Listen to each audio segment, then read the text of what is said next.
निकल निकल जगह दीजिए भाई, थोड़ा बाहर हटिए आप लोग, बाहर थोड़ा बाहर चलो चलो क्या लोग है यार, हटा भाई, हटा भाई, थोड़ा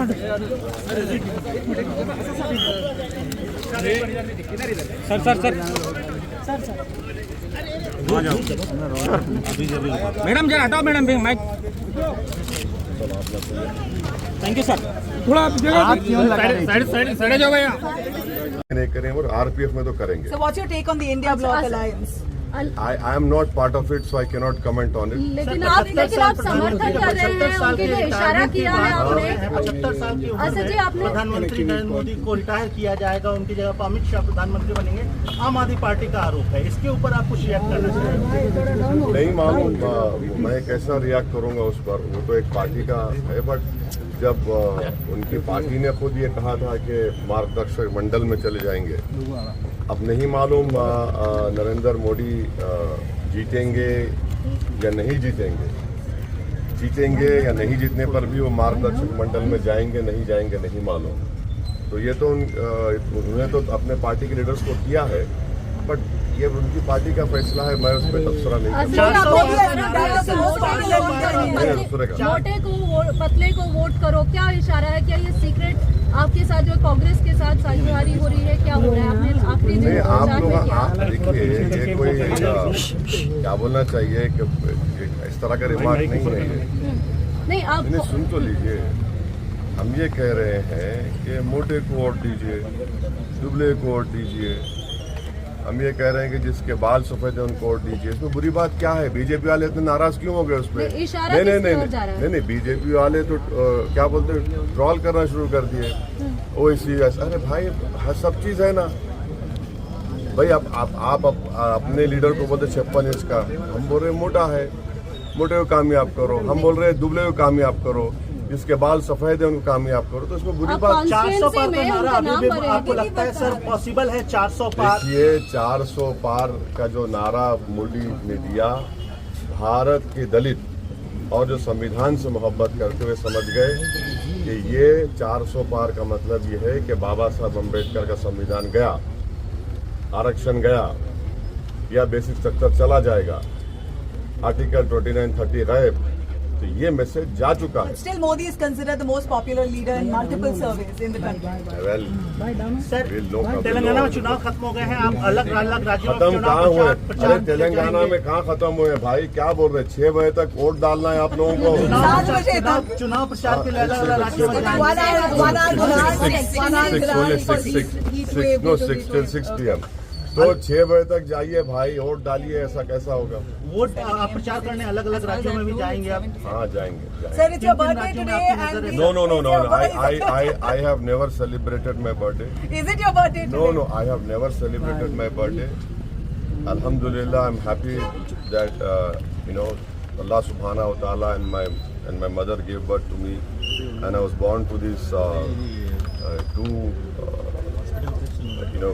My parents, my late father, my mother, I'm extremely grateful to them. Whatever I am in this world is because of their blessings, because of their There's a teaching. poster that says gift a vote to OIC on his birthday today. No, not at all. You have to vote not for an individual. See, the whole understanding of you and the message of anyone going out to vote is forget about individuals. Forget about all this cult following. The country is bigger than any individual. Don't vote for an individual. Vote for the country. Vote for a party. How are you celebrating your birthday today? No, I don't. No, Nabila. I understand. I have never celebrated my birthday. Okay. I have never. It's a special day today. No, nothing. No, normal day. What is that? It's a special day because it is a day of democracy. It is a day of people to come out and show their like and dislike in the form of voting. That in that way it is very special. Asad जी, आज तेलंगाना के चुनाव के दिन कितना अहम हो जाता है जब हम देखते हैं कि दो बड़ी पार्टियां देश की, उनके बीच में टक्कर दिख रही है। रीजनल पार्टीज, बीआरएस कहीं ना कहीं पीछे हो गया है, आप सिर्फ एक ही जगह से लड़ रहे हैं। कैसा, इसको कैसे समझे, आकलन कैसे आप करें? एक तो हम लड़े हैं, मगर हर एक की जबान हमारे पे इस्तेमाल हो रही है, हर एक की दांत में हम आ चुके हैं, तो एक लड़ जरूर रहे हैं, पर जो भी आ रहा है हमको ही बोल रहा है ना। रीजनल पार्टी नहीं, अब नहीं देखिए मैडम, अब आप उसमें मत ले जाइए, मैं उस पर दफ्तर नहीं करने वाला हूँ। आप कहाँ ले जा रहे हो जवाब? What's your response to people who say there's no alternative to Modi? No. See, that is what I'm saying. This country had given opportunity to Pandit Nehru. After Nehru, the country progressed. Then you had Lal Bahadur Shastri. Then you had Indira Gandhi. Country said who? Country progressed. So this country is bigger than all the politicians. Politicians will come and serve this country. They will leave this world, but this country will remain, and will have to. When it remains, it has to remain as a strong country. So, if anyone is saying that X individual, oh, Modi is the country. No, Modi is not the country. Indira Gandhi was not the country. Nehru was not the country. This country had given them the opportunity to serve the people of India. That in itself is a huge honor. So it is wrong to claim, oh, OIC is bigger than this or export. No, we are not. We are all servants of this country, servants of the people. We are serving to ensure the democracy gets strengthened more. इस बार जो है, क्या कह सकते हैं कि ये चुनाव आपके लिए काफी महत्वपूर्ण और मेहनत वाला भी रहा, क्योंकि ऑपोजिशन स्ट्रांग दिख अरे रहा है। हर इलेक्शन में मेहनत करना पड़ता है, लेकिन ये बार ज्यादा चेहरे ये दिख बार रहे से हैं, क्या ज्यादा मतलब? ताकत ये प्रचार हुआ है देखिए, आपके मैं खिलाफ। 94 का जब इलेक्शन लड़ा था, उस वक्त मेरी सेकंड लार्जेस्ट कॉन्स्टिट्यूंसी थी उस वक्त के आंध्र प्रदेश में, और फिफ्थ लार्जेस्ट थी कंट्री में। मैं अकेला एमएलए था, मेरे पार्टी से मैं ही जीता था। उसके बाद 96 का पार्लियामेंट इलेक्शन हुआ, एक एमएलए से हम पार्लियामेंट इलेक्शन जीते और वेंकैया नायडू साहब को हराए। 98 में पार्लियामेंट इलेक्शन हुआ, मैं अकेला एमएलए था पार्टी से, हम लोग जीते अल्हम्दुलिल्लाह। 99 में फिर पार्लियामेंट इलेक्शन हुआ, फिर हमारी पार्टी जीती। फिर 2004 में मैं कैंडिडेट बना, 2009 में बना। तो हर इलेक्शन होता है, कोई इलेक्शन आसान नहीं होता है। तो अगर ये बोलना कि ये वो भाई आपका वो ये इलेक्शन है वैसा है, तो इलेक्शन है, चाहे किसी का भी इलेक्शन हो, सबको मेहनत करना पड़ता है। और कितने 17 लाख के करीब वोटर्स हैं, उसमें सब कोशिश करना पड़ता है कि आप मैसेज जाए, उनको दिए, बात करें। और हमारा काम है ना, 5 साल से कोविड में कोई नज़र नहीं आया, अच्छे बुरे वक्त में कोई नज़र नहीं आया, तो हमारा काम है। और हमको अल्लाह की ज़ात पे पूरा कामिल यकीन है, अवाम पे यकीन है, और इंशाल्लाह हम लोग पहले से ज़्यादा भारी अक्सरियत से कामयाब होंगे। इस बार विकास बस क्या आप जानते हैं हर ठंडी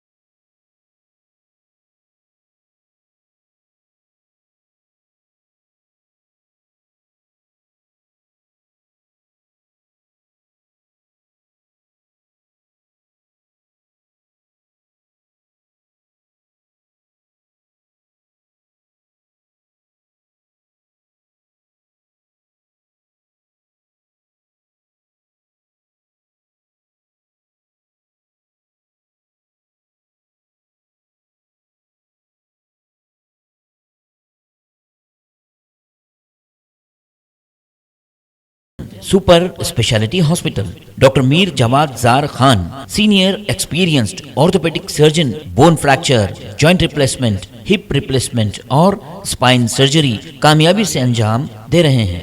इसके अलावा neuro surgery, cardiology, gynaecology, dental, general medicine, dialysis और फिजियोथेरेपी जैसे शोबाजात में इंतहाई कामयाबी के साथ वाजबी फीस में इलाज किया जा रहा है। शेयरिंग और प्राइवेट रूम्स। अस्पताल में 24 घंटे MRI, CT scan, 2D digital x-ray, ultrasound, operation theatre, ICU और लैब की सहूलत दस्तयाब है। आपकी उम्मीदों के ऐन मुताबिक Germanten super speciality hospital, pillar number 150, Attapur, Hyderabad.